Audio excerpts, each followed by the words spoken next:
Jó estét kívánok! Feladatuk az anyák és gyermekeik védelme, a családok egészségének megőrzése. Ők azok, akik mind a gyermekvárás alatt, mind a gyermek első éveiben szaktudásukat megosztva fogódzót és megnyugvást adnak a bizonytalankodó kezdőszülőknek is. Vendégünk az idén Pro Urbe díjas védőnői szolgálat két vezetője, Tolnai Anikó, aki a Vármegyei Védőnőszolgálat osztályvezetője, illetve Kovács Krisztina csoportvezető védőnő. Jó estét kívánok! Jó estét kívánok! Először is gratulálok a díjhoz, minden Kaposvári nevében, és hát mondhatom, hogy vastapsot kaptak ugye ott a színpadon, talán önök kaptak elsőként a díjazottak közül vastapsot. Ez azért jelenti azt, hogy nagyon sokan ismerik, és nagyon sokan elismerik az önök munkáját. Amikor mindennapokban is érezhető ez a fajta szeretet? Igen, én azt gondolom, hogy abszolút. Olyan bizalmi viszony van köztünk és a gondozottak között, ami annyi hálát nyújt nekünk a mai napig. Én gyakorló védőnő voltam 30 évig, de egy speciális területen, mint kórházi védőnő, tehát a védőnökkel összehasonlítva, a területi védőnökkel összehasonlítva, akik folyamatosan évekig gondoznák a családot, ugye én csak pár napig találkoztam velük, de mégis a mai napig, ha bemegyek az obiba vagy valahova, megismernek, és még mindig hálás szívvel köszönik meg a munkámat. Volt egy olyan eset, amikor reggel mentem dolgozni, és megszólított egy hölgy, és mondta, hogy védőnő, szült a lányom. Maga segített akkor, amikor én szültem, és mondta, hogy hányas szobában van. És ez a folyamatos gondozás, ez nálam, aki csak pár napig találkoztam velük, nálam is előjön, de azoknál a védőnőknél, akik szinte generációt gondoznak, ez egy olyan kapcsolat, ami nem is tudom, hogy mihez fogható más szakmákkal összehasonlítva. Krisztina is ezt tapasztalja? Ugye azt mondtam a felvezető szövegben, hogy egy olyan fogódzót nyújtanak a szülőknek, első körben nyilván az édesanyáknak, hogy az önök tanácsára mindig lehet számítani. Jó magam is, ha bármikor problémám volt, akkor az édesanyám után a védőnőt hívtam föl, hogyha kérdésem volt. Ez mai napig így működik? Igen, ez mai napig így működik. Ugye megkezdődik már a várandós gondozással, amikor ott rögtön kialakítunk valamilyen kapcsolatot a várandóssal, amikor először megjelenik a terhes gondozóban, majd utána ezt fogjuk elmélyíteni. Tehát az első találkozás is már meghatározó, és utána a családlátogatások kapcsán, majd a további várandós gondozás kapcsán ugyanígy mélyül ez a kapcsolat, kialakul egy bizalmi viszony. És ez kamatozik utána majd, amikor a gyermek megszületik, és csecsemőgondozást végzünk, ugye 0-tól egészen 7 éves korig, amíg el nem mennek az általános iskolába a gyermekek. És ez nagyon fontos, hogy itt már egy jó kapcsolat legyen, mert akkor tudunk igazán hatékonyan dolgozni a gyermekek és a várandósok egészsége érdekében, hogyha van egy olyan kapcsolat, amelyre lehet támaszkodni, és tényleg az van, amit ön is említett, hogy hívnak bennünket telefonon, kérik a tanácsunkat, kérik a segítségünket. Mennyiben változott az a tudásanyag, amelyet mondjuk akár 5-10 évvel ezelőtt kellett átadni? Régebről nem kérdezem, mert fiatalok mind a ketten, de hogy ami változott mondjuk az elmúlt években, vagy más metodika alapján kell már gondozni a családokat? Hát én úgy gondolom, hogy az internet fejlődésével változott ez a metodika, mert az interneten nagyon sok információ beszerezhető. Viszont én azt látom, hogy azért néha kicsit sok időt töltenek az internet használatával, és nem biztos, hogy hatékony helyekről, nem biztos, hogy biztos forrásokból szerzik az információt. A mai világban ugye nagyon sok tévhely van, ahonnan lehet információhoz jutni. Vannak olyan csoportok, amelyekből szintén a saját tapasztalatuk alapján a szülők osztanak meg információt, és ez se biztos, hogy a jó irányba visz, és erre nem szeretnénk, ha erre támaszkodnának a csecsemő fejlődését segítve az anyukák. Úgyhogy én mindenkinek azt javasolnám ezen a téren, hogyha a saját gyermekére figyel, ővele tölt időt hatékonyan együtt, az lehet, hogy sokkal hasznosabb tud lenni, mint ha a netet böngésszük előre, és onnan szerzünk esetleg tévinformációkat, mert a gyerekkel töltött idő az nagyon fontos, és ez végig kíséri egész élete során a gyereket. És tehát ha ajándékot veszünk egy születésnapra, nem biztos, hogy majd arra vissza fog emlékezni, de hogyha egy élményt adunk a gyereknek, elmegyünk egy közös kirándulásra, egy közös bármi, egy fürdőbe, egy bármi, ahol közös élmények érhetnek bennünket, egy közös biciklizés, kint labdázunk a réten, tehát bármi lehet, de az hatékonyabb ilyen szempontból, az anya-gyerek kapcsolat szempontjából, a család élete szempontjából, ez meghatározó és emlékezetes lesz. Ha már viszont ugye információgyűjtés, akkor ugye az ellenőrzött forrás az ugye mindig a legjobb. Jól emlékszem, hogy az egészségablakon belül viszont van olyan kis fül, amely kimondottan a várandósoknak is, mamáknak, meg a gyerekeknek is nyújt információt, a gyerekkorról, bocsánat, így mondom. A koragyermekkori, az alapellátásnak a koragyermekkor.hu oldalán van rengeteg információ, ami segíti a szülőket, illetve ami szerintem még nagyon fontos és lényeges változás a védőnői munkában, hogy a védőnői szűrővizsgálatok, tehát a védőnő mindig figyelte a gyermek egészséges táplálkozását, az érzelmi fejlődését, a mozgás fejlődését, és erről visszajelzést adott a szülőnek. De ami lényeges különbség, hogy ezek az elmúlt 8 évben egy nagyon pontos metódus szerint zajlanak, van szülői kérdőív is, és lehetőség van arra, hogy amit a szülő megfigyel, és amit a védőnő, mint szakember megfigyel, ezt összevetik, és ezáltal egy szülő edukáció is megvalósul. Ezek az úgynevezett státuszvizsgálatok, tehát az életkorban elvégzett, mi az, amit már meg tud csinálni a gyermekünk, mi az, amit nem.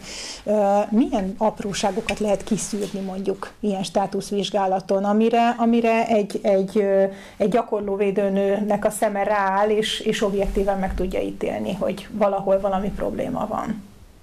Mindent. Mozgásfejlődésbeli elmaradást, hallásszűrés zajlik, látást vizsgálunk, figyeljük a kapcsolatot, az anya-gyermek kapcsolatot, hiszen ebben a kérdőjében olyan kérdések is vannak, ami szociális jellegű, tehát az ő együttműködésükre utal, és ezáltal tudunk gondozási tanácsokat adni, illetve, ha olyan jellegű az eltérés, háziorvoshoz irányítjuk, és a háziorvos pedig tovább utalja szakellátásba.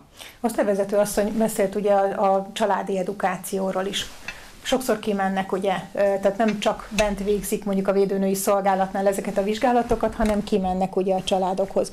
Mi az, ami finoman lehet, mondjuk inkább így mondom, finoman lehet presszionálni a családokat, hogy ezt ne így, vagy inkább a javaslott útja, módja? Én úgy gondolom, hogy ez minden családnál egyéni. Egyéni gondozási terveket készítünk családra szabottan, egyénre szabottan, és úgy gondolom, hogy minden védőnő azért a tapasztalat alapján tudja azt, hogy mi az, hogy tudom én mondani ennek a családnak, hogy változtatni kéne az adott szituáción ahhoz, hogy abból legyen egy megvalósult változás is. Tehát én erre nem tudnék így általánosan mondani semmit, hanem az egyéni, hát úgy, ahogy vagyunk, 100-félék, 1000-félék. Tehát mindenkinek más az inger küszöbe, azt megtalálni, hogy mit mondhatok, mit nem mondhatok, és mit hogyan mondjak, ez tényleg a szituációtól függ mindig. Úgyhogy erre nem tudnék egy választ így most mondani, ne haragudjon. Ugye 110 éves maga a szervezet, tehát egy tekintélyes múltra tekint vissza, és ráadásul hungarikum is, ha jól tudom. Igen. Külföldön ez nincs így? Külföldön nincs ez a folyamatos gondozás.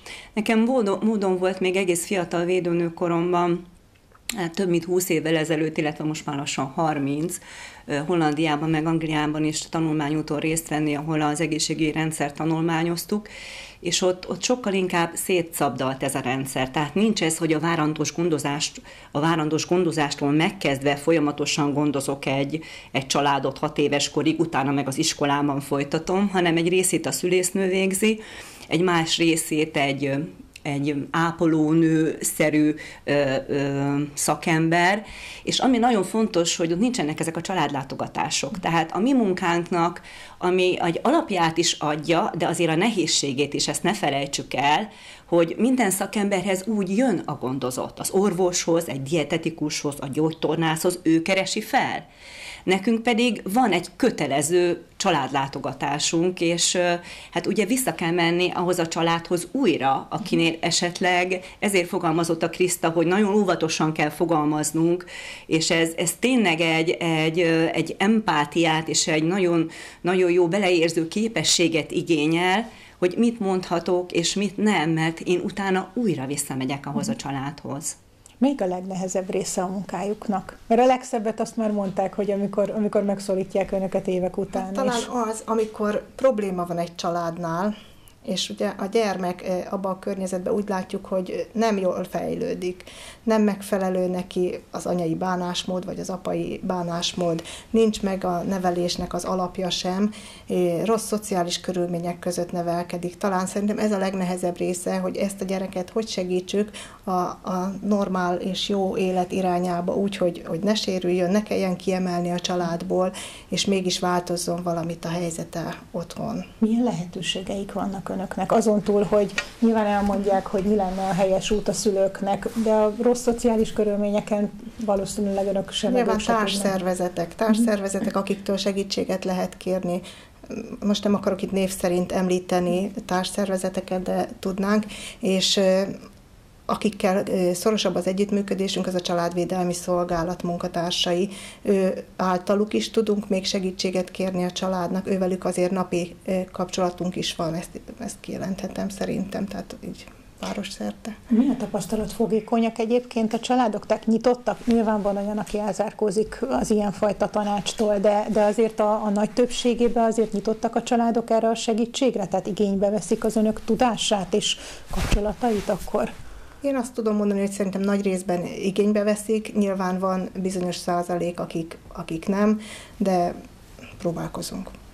Ugye nagyon sok múlik ugye a személyes találkozásokon és kapcsolatokon. Hogy élték meg a koronavírus járvány időszakát? Ez mennyire nehezítette az önök munkáját? Nehezítette, mert a családlátogatások azok, hát mondhatom így, hogy erősen korlátozva voltak, tehát inkább csak tanácsadásra mehettek az anyák, megszűnt ez a szoros kapcsolat. Telemedicinán keresztül adtak a védőnők tanácsot. Nehéz volt, és nehéz ezt újra visszaépíteni. Ugye nekem erről személyesen más tapasztalatom van, mert ugye én a kórházban dolgoztam, hát én avval szembesültem, hogy Istenem, hazamegy az anyuka, se a védőnő nem megy hozzá, se a nagymama nem mehet segíteni, Istenem, mi lesz? Tehát, hogy igyekeztem mindent úgy elmondani, felkészíteni, de hát ezt nem lehet 100%-ban, hiszen a gyakorlati problémák azok a gyakorlatban jelentkeznek, és a védőnő ugye ő kimegy a családhoz, tehát ő meg tud mutatni egy böfisztetés, meg tudja mutatni, hogy kell helyesen fogni azt a gyermeket, hogy ügyesebben tudjon szopizni, tehát egy csomó mindent kézzel foghatóan meg tud mutatni, és ugye ez nem volt. Tehát ez megnehezítette, és azért ennek voltak kihatásai is. Erről Krisztina tud talán többet mondani. Hát nem is csak a területi védőnőknél. A területi védőnőknél ez a fajta kihívás jelentkezett, hogy a telemedicinán keresztül hogyan lehet tanácsot adni, de azért megtaláltuk a módját, mert azért a higiéniai feltételek betartásával, kesztyű, maszk használat, fertőtlenítés, sűrű szellőztetés, azért a tanácsadóba fogadtuk a gondozottakat, és akkor ott azért mégiscsak egy kicsit tudtunk effektív segítséget adni. A másik része, ugye nem csak területi védőnők dolgoznak a városban, hanem iskolavédőnők is. Hát az ő munkájukban is egy hatalmas változás, talán szerintem az ő munkájukban még nagyobb változás következett be, mint a területi védőnőknél, mert ugye bezártak az iskolák, a diákoknak otthon kellett maradni, hát ugye a szűrővizsgálatok megálltak, megakadtak, nem lehetett mit tenni az iskolában. Jó, nyilván adminisztráció az mindig akad, mindig lehet csinálni, de hát az is véges, tehát annak is vége, és a vírus az pedig nem egy hétig volt itt nálunk, ezt tudjuk. És ők felvállalták azt, hogy akkor a város kérésére egyeztetett időpontba, egyeztetett helyekre mentek, és végezték a Covid-teszteléseket, és akkor ez adta nekik a napi feladatot, tehát az ő munkájuk még jobban megváltozott. Néhány tanár kért órát, egészségnevelő órát digitálisan is, főleg amikor látták, hogy kezd ez a depressziósabb időszak beköszönni a diákoknál, akkor pár online órát is tartottak a kolléganők. Úgyhogy az ő munkájuk is nagyban változott, de miénk is. Kanyarodjunk el egy kicsit az egészségnevelés felé. Ugye említették, hogy mekkora nagy szerepe van a védőnöknek a szűrésekben.